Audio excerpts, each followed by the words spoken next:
yang berkaitan dengan identitasnya, subjektivitasnya, ketidaksetaraan, terkait dengan kekuasaan, sekaligus terkait dengan agensinya. Karena apa?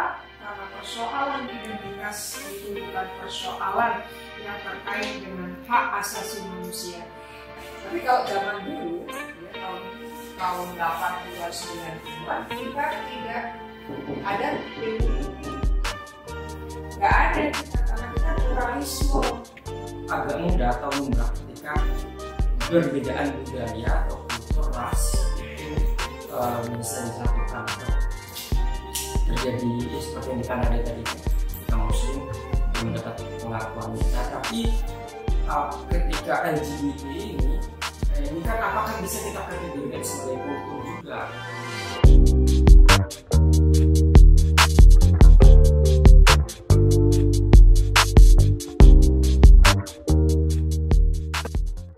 Terkait dengan 4 atau 5 hal. Pertama, terkait dengan identitas. Kedua, terkait dengan subjektivitas.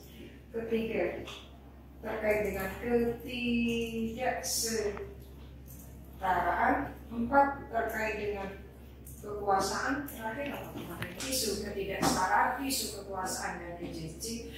Anda bisa menggunakan teori rekognisi.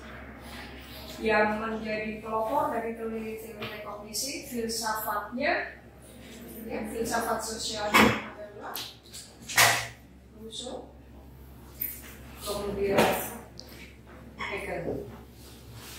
Ya, dua filsuf ini yang mempelopori perkembangan dari teori rekognisi. Tapi yang kepada Anda, supaya Anda tidak kehilangan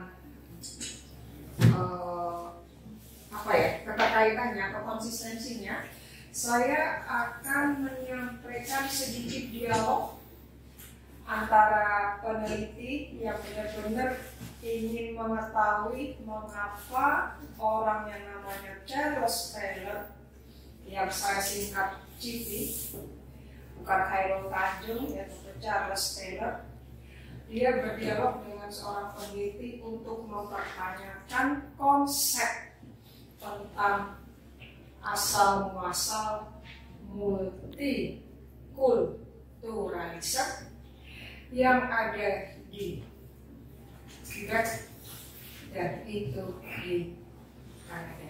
Saya tunjukkan sepenggal teori critical teori dari Habermas. Oleh karena itu, mahasiswa ilmu politik yang ada di kelas ini nanti bisa mempelajari, ya, dengan mengambil kasus untuk didalami, untuk dijelaskan, yang bermuara kepada perjuangan-perjuangan individu, kelompok, komunitas, suku bangsa yang berkaitan dengan identitasnya, subjektivitasnya, ketidaksetaraan, terkait dengan kekuasaan, sekaligus terkait dengan agensinya. Karena apa? Karena persoalan identitas itu bukan persoalan yang terkait dengan hak asasi manusia. Dalam konteks ini mohon tidak mengaitkan semua ke bentuk ketidakpengakuan. Identitas itu dianggap sebagai pelanggaran HAM. Jangan dulu. Identitas itu tidak dicari, tapi identitas itu sudah ada. Identitas itu sudah ada, tapi apa orang lain tidak mengakui, kelompok lain tidak mengakui, ya tidak sebagai teori politik. Yang perlu kita ingat juga bahwa selain dari persoalan identitas, ciri kedua ketika kita belajar teori recognition adalah berkaitan dengan moral. Satu, pembinaan. Kedua, terkait dengan moral.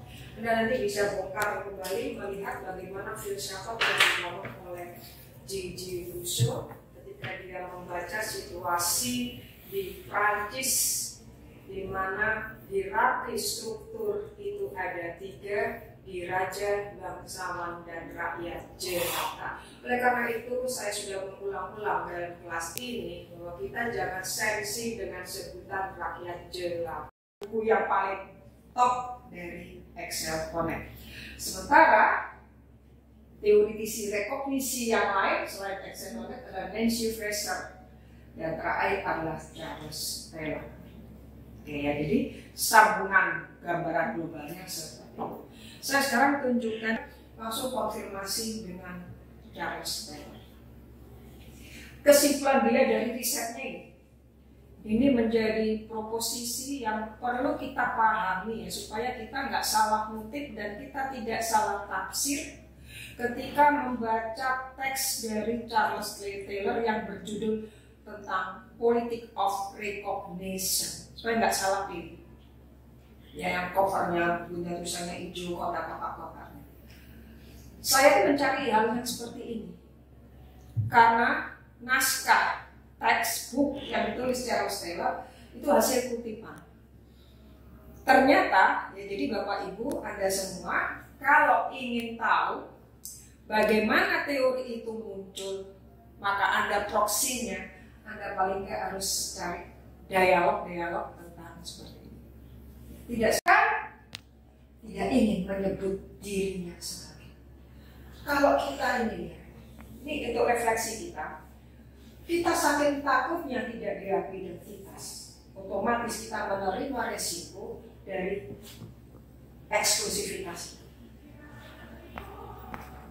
Ada orang Madura tidak mau diakui sebagai orang Madura karena ada judgement, ada penghakiman.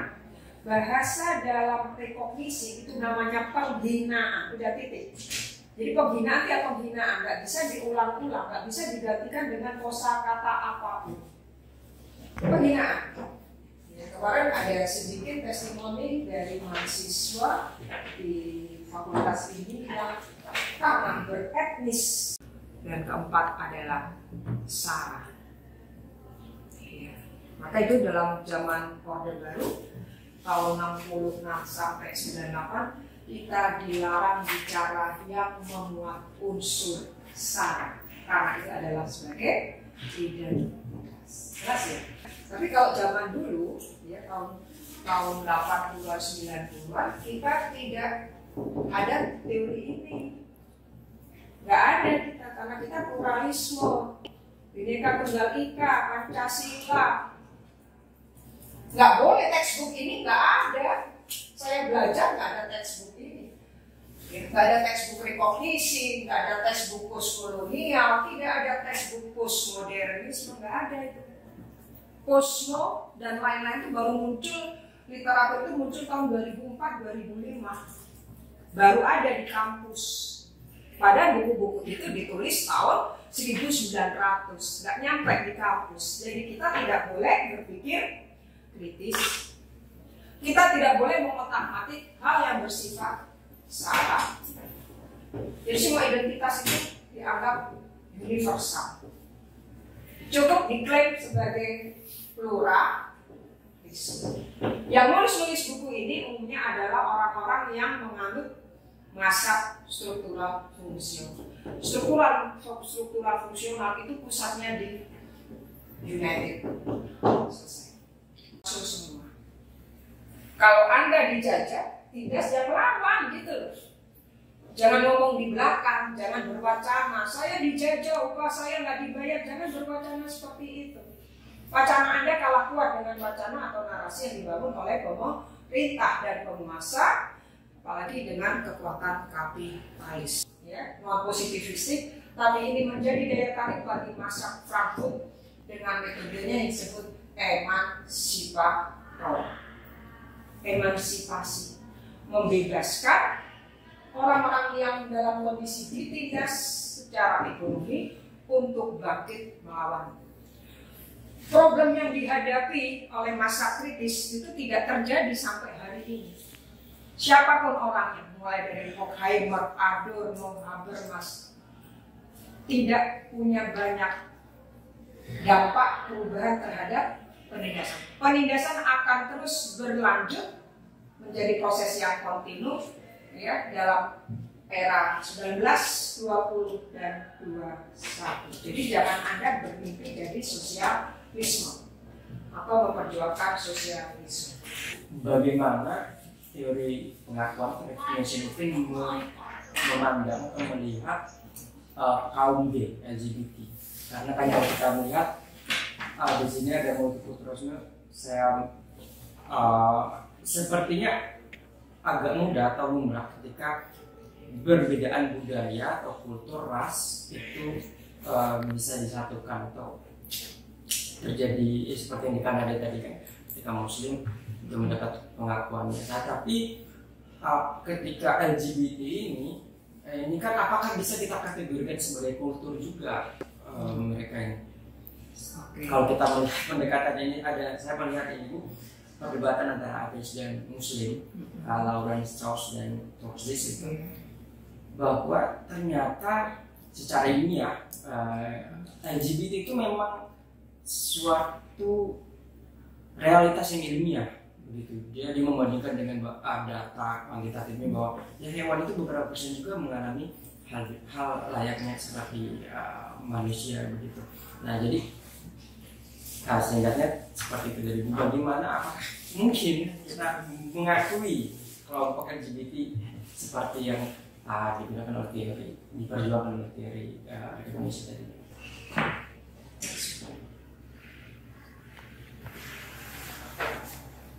Orang bicara gini baru-baru itu ya tahun 90-an.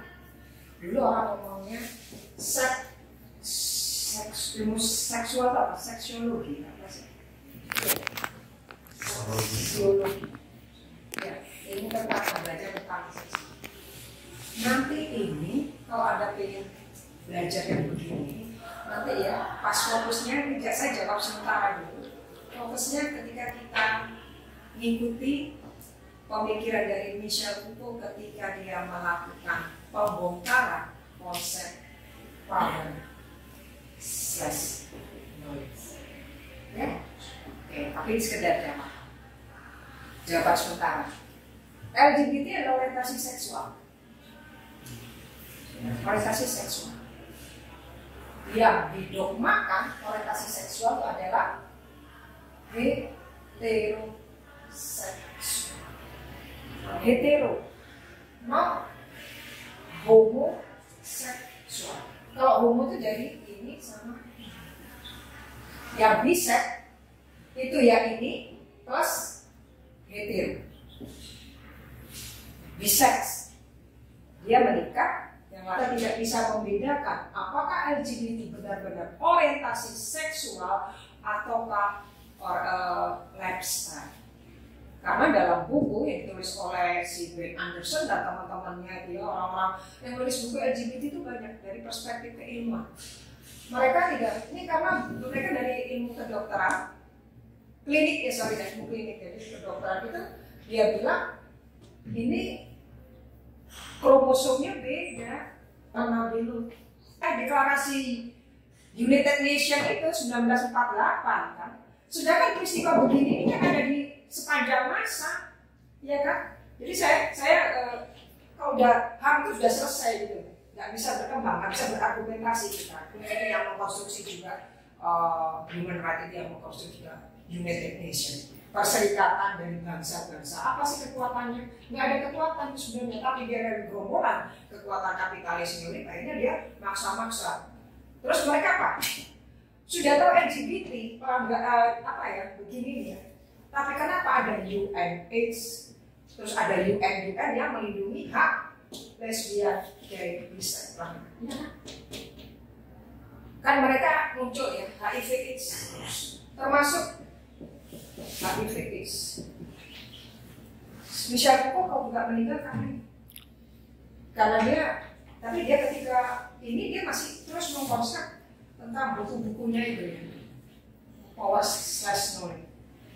Kalau karena ini menimbulkan ini, lalu UN-nya betul nyebar kondom dan lain ini diskriminasi, mengalami penindasan, nggak boleh nyalak, nggak boleh jadi kepala daerah, nggak boleh jadi anggota DPD, nggak boleh karena LGBT.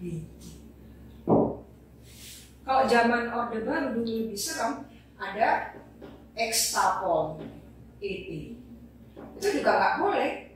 Ini sudah ada diskriminasi, penindasan cara politik, pencabutan hak-hak individu sebagai warga negara.